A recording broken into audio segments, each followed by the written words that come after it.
A gente não tem. E na prática, os embargos são super questionáveis, porque hoje, veja, não é só o STF que está julgando, é a primeira turma, são 5 ministros que estão julgando o caso, e ainda assim, um deles, que é o Dino, ele era ministro da Justiça quando isso ocorreu, o outro, o Zanin, era advogado do PT, né?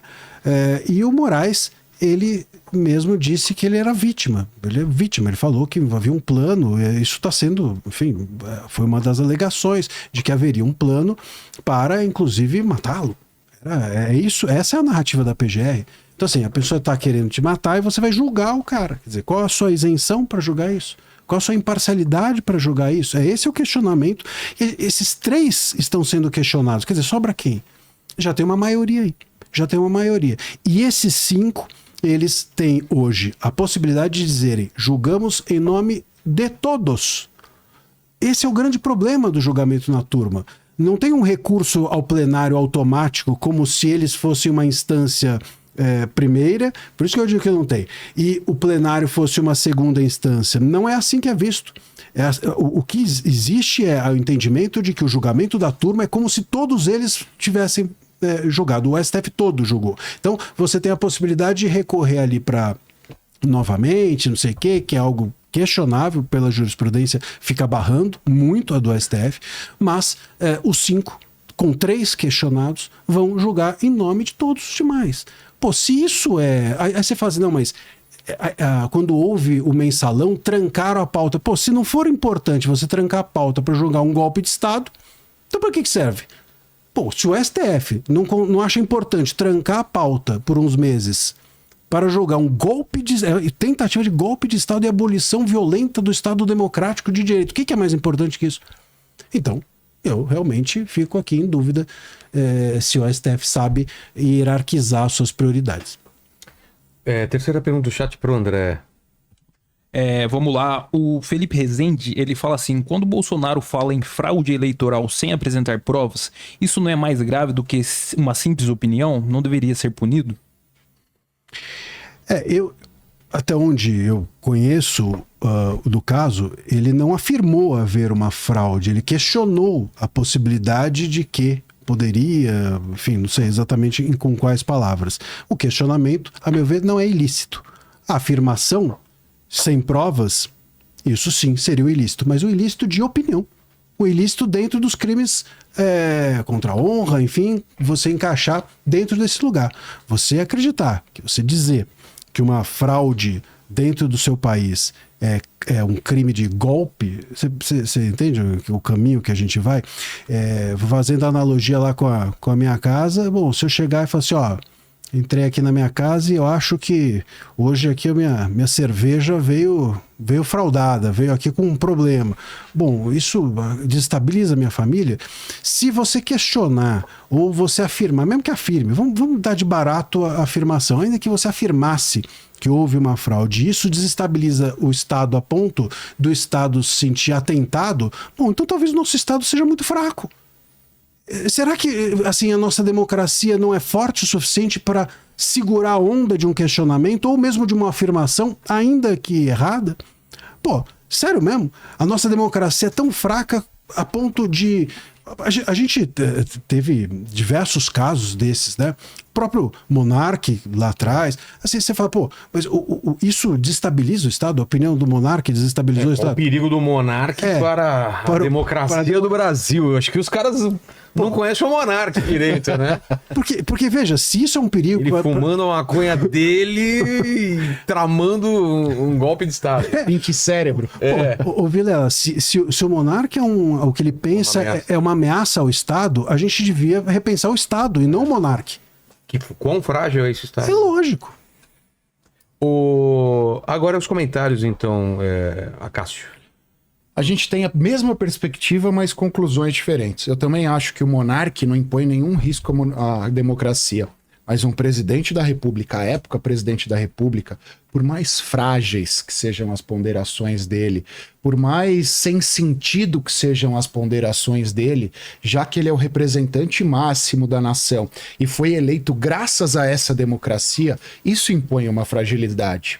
Isso impõe uma fragilidade. É o nosso próprio exemplo aqui. Se qualquer um de nós três falar aqui que tá vendo um golpe, blá, blá, blá, as pessoas talvez vão digerir de uma forma mais tranquila. Mas um presidente da República que já foi eleito diversas vezes através desse sistema, impondo dúvidas em relação a esses sistemas e dúvidas dessas aparentemente infundadas, isso, no meu entendimento, é um risco para a democracia. Não só para a democracia, eu acho que é um risco para a sociedade como um todo, porque a partir disso existem pessoas que vão propagar isso também e existem pessoas que podem sair quebrando a urna, chutando a urna, e isso trará prejuízos à sociedade. É isso que eu acho. A gente tem que olhar, e aí você falou da sensibilidade, por isso que eu falei que existem pessoas que propagam, e aí a sensibilidade das que absorvem é diferente. Porque o Acácio falando é uma coisa, o Monark falando é outra. Agora, um presidente da República na cadeira, a gravidade e a danosidade disso é muito maior. Ô Acácio, mas se você for buscar no Google, você vai encontrar senadores, inclusive do PT, falando que o Moraes é isso, o Moraes é aquilo, de épocas passadas, né? Quando não havia, a situação era outra, né? Que o Moraes é isso, é aquilo. Que foi golpe na Dilma. Que foi golpe na Dilma, que o STF não deveria ser fechado. Você vai encontrar essas falas todas. Só jogando no Google você encontra. Todas. E aí? Então, aí eles não eram menos presidentes, eles eram menos influentes, menos relevantes. O que mudou? Não mudou nada. Eu acho que os três não eram presidentes e de fato não tinham influência. Não, sim, parlamentares, mas de fato não tinham influência. Porque se tivessem influência, tivessem causado minimamente uma ameaça de ruptura, um zum, eu acho que tinham que ser punidos.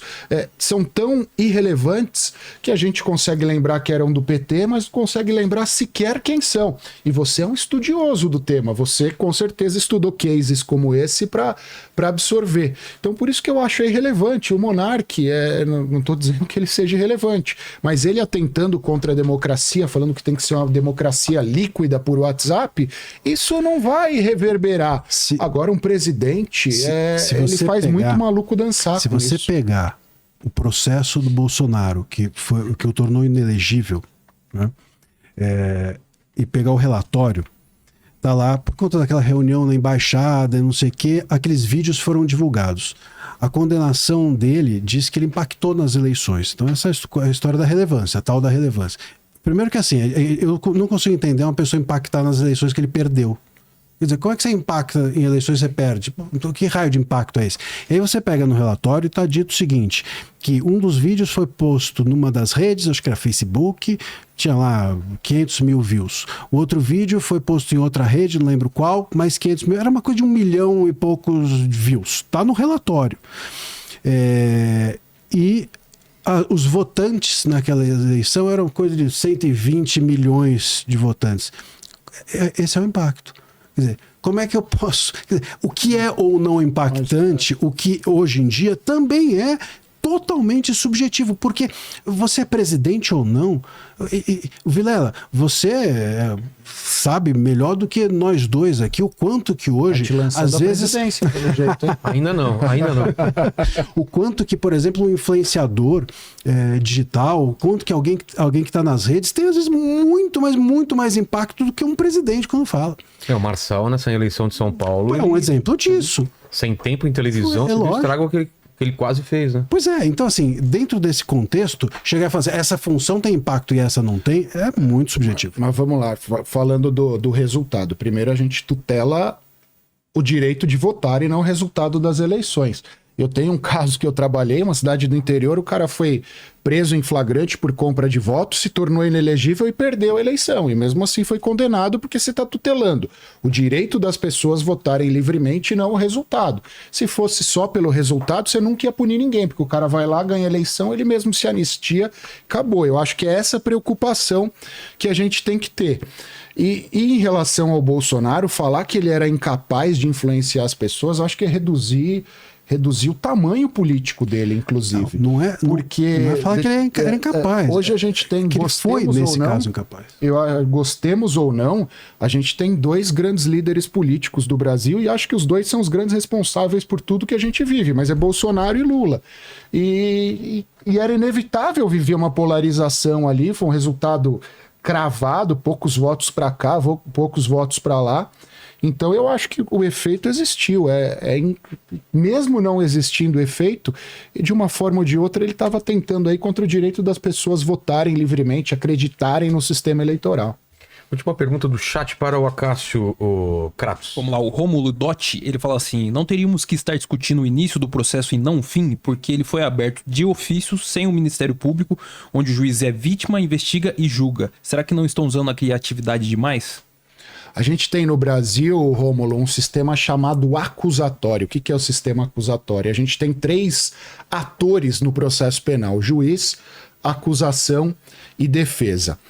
O próprio Código de Processo Penal permite que o juiz determine ao delegado a instauração de inquérito, que o promotor determine ao delegado a instauração de inquérito. O promotor, inclusive, pode conduzir um PIC, procedimento investigatório criminal, sem a participação de um delegado. Então existem todas essas possibilidades. O ponto fora da curva é o regimento do Supremo prevê a instauração de um inquérito de ofício pelo ministro, o que na prática, trazendo para a primeira instância, não acontece porque o juiz determina, mas determina ao delegado. Não é ele mesmo quem instaura e conduz. Ele determina que a autoridade competente o faça. Como em tese, no inquérito lá, tem a Polícia Federal, essa coisa fica meio estranha, mas eu concordo com você que a gente tem aí uma oportunidade de corrigir esse sistema. Eu falei aqui das decisões monocráticas, tá aí outra oportunidade que o Poder Legislativo tem de criar uma regra para a condução de investigações através do Supremo Tribunal Federal para que a gente evite isso, para que a gente evite esse tipo de situação, esse tipo de coisa. Agora, é uma possibilidade prevista numa regra e uma regra vigente, concordemos ou não.